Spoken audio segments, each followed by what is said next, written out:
السلام علیکم دوستو، ریختہ چاند کے ساتھ آپ کی خدمت میں حاضر ہیں اور بڑے عرصے بعد یہ سلسلہ دوبارہ ہم نے بحال کرنے کی کوشش کی ہے کہ حقیقی شعراء کرام سے ان کی شعری و ادبی زندگی اور ان کی نجی زندگی کے حوالے سے کچھ گفتگو کی جائے۔ ایک مکالمے کی بنیاد رکھنا ہمارا بنیادی مقصد ہے کہ ہم جو اس وقت ہمارے معاشرے کو درپیش مسائل ہیں اس میں کسی شاعر کا کردار کیا ہونا چاہیے۔ تو شروع میں انشاءاللہ ہلکی پھلکی سی گفتگو رہے گی تاکہ آپ کی سماعتوں پر، آپ کے مزاج پر بوجھ نہ بنے۔ آج ہمارے ساتھ اس شہر کے جیت ترین شاعر، ہمارے عزیز ترین دوست اسد ظفر نقوی صاحب موجود ہیں۔ تو ہم التماس گزار ہیں ان سے، اور بلکہ شکر گزار ہیں ان کے کہ انہوں نے ہمیں وقت دیا، اور میں بالخصوص چاند علی جو ریختہ چاند چینل کے مالک ہیں، وہ چلاتے آ رہے ہیں، ان کا میں ممنون و متشکر ہوں کہ انہوں نے مجھے موقع دیا کہ میں اس کیمرے کی آنکھ کے ذریعے آپ سے مخاطب ہو سکوں۔ بہت شکریہ اسد بھائی کہ آپ نے ہمیں شکریہ جی، آپ لوگوں نے عزت افزائی کی، آپ تشریف لائے اور اس قابل سمجھا۔ ارے نہیں، ایسی بات نہیں ہے، یہ آپ کا انتظار تو مجھے مطلب آپ کا انٹرویو کرنا چاہیے تھا۔ آپ اس میں مطلب پختہ اور مضبوط شاعر ہیں، تو آپ کا نام بھی کسی تعارف کا محتاج نہیں ہے، لیکن بہرحال آپ کی عزت افزائی، آپ تشریف لائے اور آپ نے یہ عزت بخشی۔ سر ناظرین کرام، میں یہاں وضاحت کرتا چلوں، یہ کوئی پری پلان نہیں ہے کہ من تورا ملا بگویم تو مورا حاجی بگو۔ میں ان کی تعریف اس لیے نہیں کر رہا ہوں کہ یہ جواب میں میری تعریف کر رہے ہیں، نہیں، ایسا بالکل نہیں ہے۔ یہ اسد بھائی کی محبت ہے ہم پر، اور ان محبتوں کے ہی اثر میں ہم نے کوشش کی کہ اسد بھائی سے آج گفتگو کر سکیں۔ تو اسد بھائی کیا کہتے ہیں آپ؟ بلکہ سامعین کرام، اگر آپ نے اب تک اس چینل کو سبسکرائب نہیں کیا تو سب سے پہلے اوپر آپ کو بٹن نظر آ رہا ہوگا، اس کو سبسکرائب کر لیجئے اور بیل آئیکن ضرور دبا دیجئے گا تاکہ آپ کو ہماری ویڈیوز وقتاً فوقتاً پہنچتی رہے۔ تو گفتگو کا انشاءاللہ سلسلہ بحال رہے گا۔ آغاز کرتے ہیں۔ اسد ظفر نقوی صاحب، عام طور پہ شاعروں کے بارے میں کہا جاتا ہے کہ وہ معاشی طور پہ انتہائی ناآسودہ ہوتے ہیں یا کسی محبت وغیرہ میں چوٹ کھائے ہوئے ہوتے ہیں تو شاعری کی طرف آتے ہیں۔ آپ ماشاءاللہ ایک اعلیٰ سرکاری عہدے سے ریٹائر ہوئے ہیں اور آپ کے مزاج میں کہیں بھی نہیں لگتا کہ آپ کو کسی محبوبہ کا دکھ لاحق ہے، آپ ہمیشہ ہنستے مسکراتے رہتے ہیں۔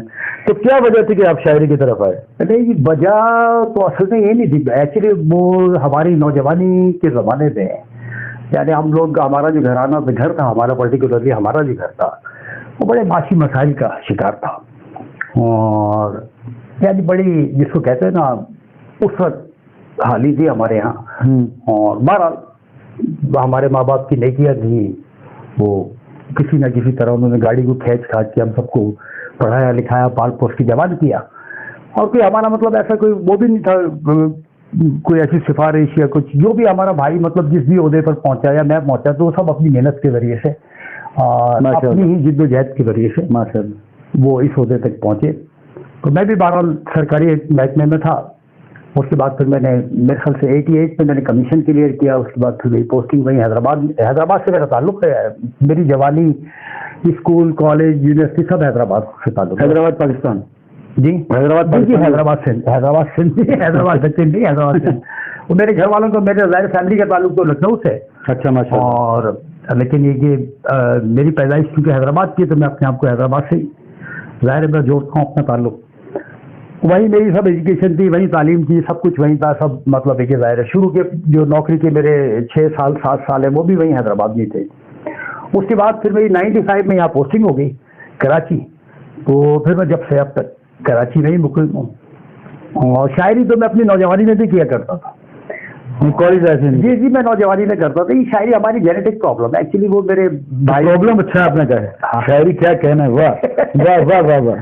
تو وہ میرے دادا بھی بڑے اچھے شاعر تھے، میرے والد بھی بہت زبردست، ان کی یعنی اردو بھی تھی، کمانڈ تھی۔ اگر یاد ہوں، اگر آپ جگہ سو ان کے کچھ ایک شعر سے بحوالہ نام کے میں اپنے دادا کا آپ کو شعر سنا دیتا ہوں، کہ 1-2 شعر ان کے سنا دیتا ہوں آپ کو، کہ تخلص ان کا تھا مانی، قلب احمد نام تھا ان کا، مانی جائز سے تعلق تھا، جائز سے ایک ضلع ہے لکھنؤ سے آگے، نصیر آباد، جائز نصیر آباد، وہاں سے تعلق تھا ان کا۔ ان کا شعر آپ کو سناتا ہوں کہ سر بکف میں ہوں اور وہ تیغ بکف، سر بکف میں ہوں اور وہ تیغ بکف، عشق کا دن تعلقات میں ہے، کیا کہنا ہے، واہ واہ واہ واہ واہ واہ واہ واہ واہ. اور ان کا ایک شعر اور ہے کہ راہ سنی ہے اکیلا ہی چلا جا مانی، راہ سنی ہے اکیلا ہی چلا جا مانی، اب کہاں قافلہ اہل وفا رکھا ہے. کیا کہنا ہے، واہ واہ واہ واہ واہ واہ واہ. بڑے اعلیٰ پائے کے وہ شاعر تھے. توبہ حضور.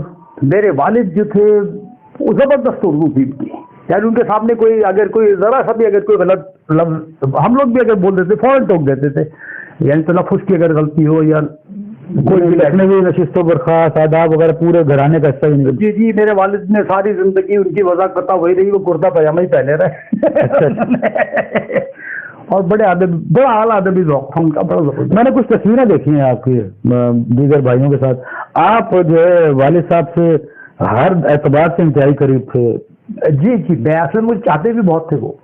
اور چھوٹا ہونے کی وجہ سے یا پیارا ہونے کی وجہ سے؟ نہیں میں چھوٹا بھی تھا، دوسری بات ہے کہ میں مطلب ہوتا ہے نا اولاد میں کسی نہ کسی سے سب سے محبت ہوتی ہے، لیکن ہمارے ہر بھائی کو یہ مطلب یہ کہ گمان ہے کہ والد جو تھے سب سے زیادہ اس سے محبت کرتے تھے، سب سے زیادہ اسے چاہتے. گمان اچھا گیا یہ بھی یہی گمان ہے کہ سب سے زیادہ مجھے چاہتے تھے وہ. تو اکثر وہ اپنے ساتھ محفلوں میں لے جایا کرتے تھے. وہ خود بھی شاعر تھے، سنتے بھی تھے، کہتے بھی تھے، محفل اٹینڈ بھی کیا کرتے تھے.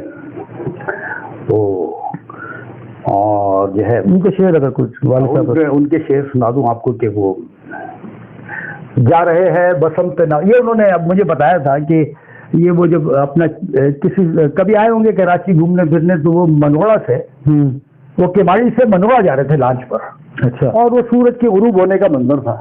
تو اس وقت انہوں نے یہ چار میں سے کہتے تو وہ سناتے تھے کہ یہ میں نے اس وقت کہے تھے کہ جا رہے ہیں بسنت نامعلوم، جا رہے ہیں بسنت نامعلوم، زندگی کا کوئی حساب نہیں، لوٹ کر اب کبھی نہ آئیں گے، آدمی ہے ہم آفتاب نہیں. کیا کہنا ہے، کیا کہنا ہے، واہ واہ واہ واہ واہ. بڑے اچھے اشعار کہا کرتے تھے وہ، ان کا ذوق بھی بہت اچھا. دیگر بھائیوں میں بھی یہ جراثیم؟ بھائیوں میں میرے دیکھیں میری نوجوانی کے زمانے میں میرے والد نے یہ تھے ایک مشاعرہ تھا حیدرآباد میں، تو میں اس زمانے میں کہتا تھا شعر اور کبھی کبھی انہیں سنا بھی دیتا تھا. تو وہ پہلی مرتبہ میں میرے خیال فرسٹ ایئر میں تھا تو مجھے ایک محفل میں لے گئے تھے اور انہوں نے تعارف اس طرح کرایا تھا کہ میرا بیٹا ہے شعر وغیرہ کہتا ہے. تو وہاں اس کی صدارت کر رہے تھے انوار احمد زئی صاحب. انوار احمد زئی صاحب ہمارے سب بھائیوں کے استاد بھی ہیں، مجھ سمیت بڑے قابل انسان تھے، پروردگار غریب رحمت، بہت ہی قابل انسان تھے. انوار بورڈ کے کراچی بورڈ کے آپ کو پتا ہے چیئرمین بھی رہ چکے ہیں یہاں کے، تو وہ اس کی صدارت کر رہے تھے. تو اب مجھے اس زمانے کے کوئی وہ زیادہ شعر تو یاد نہیں، ایک ہی شعر وہ جو غزل میں نے کہی تھی اس کا ایک شعر مجھے یاد رہ گیا. ہم تو خاص طور پہ سننا چاہیں گے کہ اس دور میں کیسی شاعری کرتے ہیں. وہ ایک شعر مجھے یاد رہ گیا جس پہ انوار بھائی نے خاص طور پہ داد دی تھی، اور انہوں نے کہا تھا یار بھائی اسد کیا بات ہے، دونوں مصرے برابر کے ہیں. اچھا. وہی ایک شعر مجھے اتفاق سے یاد رہ گیا کہ ہے میرا جرم کہ میں نے نظر اٹھائی تھی، ہے میرا جرم کہ میں نے نظر اٹھائی تھی، قصوروار مگر آپ کا جمال بھی تھا. کیا کہنا ہے، کیا کہنا ہے، یاد رہ گیا میں نے. واہ واہ واہ واہ واہ. تو پھر اس کے بعد جو تھے وہ معاشی ظاہرے کے سب اس میں لگ گئے، پڑھائی کا مسئلہ تھا اور سب وہ روزگار کا اس کا اس کا. تو پھر وہ شاعری واعری کہاں رہتی ہے، پھر وہ یعنی جب انسان اس میں لگ جاتا ہے روزی روٹی کے چکر میں. روزی روٹی کے چکر میں پھر تو روزی روٹی چکر نے آپ کی شاعری کو متاثر کیا؟ جی بہت زیادہ کیا، بہت زیادہ کیا، بہت زیادہ کیا. کیونکہ وہ اس وقت جو تھی مطلب ایک وقت ایسا آیا تھا کہ یعنی میری نوجوانی میں ساری ذمہ داری گھر کی جو تھی وہ تقریباً مجھ پر آ گئی تھی. تو ہمارے جو سب سے بڑے بھائی تھے وہ اپنی فیملی کے ساتھ کراچی شفٹ ہو گئے تھے، ان کے بھی ظاہر 4-5 بچے تھے. ان سے چھوٹے جو تھے وہ اسلام آباد چلے گئے تھے اپنی فیملی کے ساتھ، ان کی پوسٹنگ وہاں ہو گئی تھی اسٹیبلشمنٹ ڈویژن میں. اور ان سے چھوٹے جو تھے وہ ایران چلے گئے تھے تعلیم حاصل کرنے کے لیے. اچھا اچھا. تو اس کے بعد میں تھا. اب ظاہر ہے وہ ان تین طرف سے تو کوئی ذریعہ آمدنی تھا نہیں، والد ریٹائرڈ ہو چکے تھے. تو نگاہ انتخاب آپ ہی تھے پورے گھرانے کا مسئلہ. تو وہ کافی مطلب میں پڑھائی بھی تھی میری ساتھ میں، اور ساتھ میں میرا یہ بھی چلتا رہتا تھا، چھوٹے چھوٹے کام ہم کر لیا کرتا تھا. تو پھر ظاہر ہے کہ یہ پڑھائی میں اور جب آج اس میں لگ جاتا ہے انسان. مشاعرہ کس عرصے میں پہلی مرتبہ پڑھنا شروع کیا باقاعدہ؟ مشاعرہ باقاعدہ جو پڑھنا شروع کیا آپ نے؟ ہاں باقاعدہ یہ ہوا کہ پھر میں جب یعنی میں کراچی آ گیا، پھر پوسٹنگ ہو گئی، پھر بچوں کا ظاہر پڑھائی وڑھائی کا مسئلہ سب چلتا رہا، گھر کے مسائل یہ وہ نوکری کے مسئلے سب چلتے رہے. کیونکہ میرے بچے بڑے ہو گئے نا، تو ظاہر میں مطلب کہ ان ذمہ داریوں سے اولا بڑا ہو گیا، سب ہو گیا، تو وہ میرے اندر کا جو چھپا ہوا شاعر تھا وہ دوبارہ جاگ گیا. کہیں کسی کونے میں سے دبکا بیٹھا تھا، اس نے کہا اب میں وہ دوبارہ جاگ گیا اور پھر میں نے اپنے شاعری شروع کر دی. آفس میں بیٹھ کے میرے پاس کافی وقت ہوتا تھا. سرکاری نوکری میں ویسے بھی آپ کو پتا ہے کہ انسان جو ہے وہ کام وام تو ہوتا ہی ہے، لیکن اس کو فراغت کے بھی چند گھنٹے بڑے سر آ جاتے ہیں. تو بہرحال وہ میں نے پھر دوبارہ شاعری شروع کی. تو میں کبھی مشاعروں میں جانے کا کبھی میں مطلب شوقین نہیں رہا کہ میں مطلب غزل کے مشاعرے میں عام طور پہ آپ نظر نہیں آتے. میں کبھی مطلب شوقین اس بات کا وہی نہیں رہا، مطلب یہ میرے اندر چاہت نہیں رہی کہ میں جاؤں. یہ میں خود ہی کہتا تھا، کوئی ایک دو دوست ہوتے تھے آپ جیسے ان کو سنا دیا، سب کر دیا. آفس میں ایک دو بڑے اچھے لوگ تھے میرے دوست تھے، وہ آ کے وہ بیٹھ جاتے تھے، وہ کہتے تھے یار سنو، ان کو سنا ہوتا. تو میرے بڑے بھائی جیسے پرویز نقوی مرحوم صاحب، پروردگار نے گھر کے رحمت، وہ ان سے میری بڑی مطلب ہے کہ دوستانہ تھا، بے تکلفی بہت تھی. تو وہ میرے اشعار سنا جب کرتے تھے تو وہ ایک مطلب مجھے زبردستی ایک کسی مشاعرے میں لے گئے جہاں کراچی کے بڑے نامور شعراء جو تھے وہ سب موجود تھے. اس میں اعجاز رحمانی صاحب بھی موجود تھے اور بہت سارے نام جو میرے ذہن میں اس وقت شاید وہ کیا نام ہے ان کا، جاذب قریشی صاحب تھے، اور اسی طرح بہت سارے لوگ تھے، میں نام بھی نہیں جانتا ان کا، لیکن یہ کہ وہ تھے اچھے. تو وہ سب بیٹھے تھے. تو اب میں بڑا گھبرایا کہ وہ جو ہے یار میں کیا پڑھوں گا، یار اتنے بڑے بڑے شاعر ہیں اور یہ مطلب مجھے لے کر آگے میرے بھائی. لیکن میرے بھائی نے، پرویز نقوی صاحب نے مجھے اتنا حوصلہ دیا، کہنے لگے نہیں یار تم اچھی شاعری کرتے ہو. تو بہت سے ایسے شاعر ہیں جو 30 سال سے شاعری کر رہے ہیں، تم ان سے زیادہ اچھی شعر کہتے ہو، تو تم پڑھو، مانتے ہیں ہاں تم پڑھو، یہاں پر پڑھو. تو میں نے پڑھا تو بہرحال مجھے بڑی پذیرائی ملی ہے، بڑا اطمینان ہوا. تو وہ یوں میرے بھائی نے جو تھا نا وہ مجھے مطلب میرا تعارف کرایا ادبی حلقے میں. اور اب یہ کہ ماشاءاللہ یہ ہے کہ آپ جیسے ہمارے جو بڑے شاعر ہیں اور جو محترم پورے پاکستان میں شاعر ہیں اچھے، مطلب وہ جانتے بھی ہیں اور ان سے شناسائی بھی ہے اور اکثر محفلوں میں بھی آنا جانا رہتا ہے. نہ صرف یہ کہ غزل اور یہ صنف ہے اس میں شاعری کرتا ہوں، بلکہ ظاہر میں مذہبی حوالے سے بھی سلام اور منقبت وغیرہ بھی کہتا ہوں. تو اس حوالے سے بھی لوگ مجھے تقریباً پورے پاکستان میں ابھی بھی مطلب 15 دن کا میرا جو پنجاب کا ٹور تھا شعبان میں جو میں کر کے آیا ہوں، سندھ میں بھی میرا آنا جانا رہتا ہے. تو یہ کہ اللہ کا کرم ہے. کبھی آپ نے یہ نہیں سوچا کہ میں اپنی شاعری کو جو آپ نے لکھا اس پورے عرصے میں اسے کتابی شکل دوں؟ جی میں نے بہت سوچا، لیکن میں وہ کیا بتاؤں مغل بھائی، یہ میرے کاغذات ایسے بکھرے پڑے، بڑی مشکل سے جمع کر کے میں نے آپ کو بتاؤں، ایک میرا پورا سوٹ کیس، 2 تکیے غلاف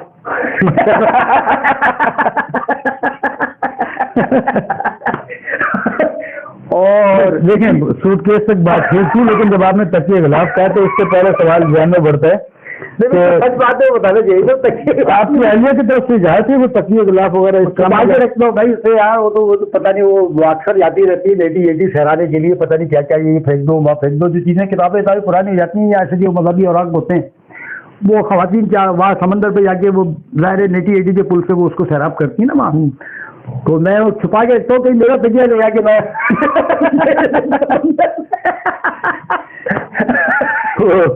جو بہر کے نظر کر دیا معاملہ کہتے ہیں. ہمارے ایک بزرگ شاعر تھے تو کہنے لگے صاحب میں آتش کی زمین میں غزل کہہ کے لایا ہوں، تو سامنے میں کسی نے آواز لگائی جی نظر آتش کیجیے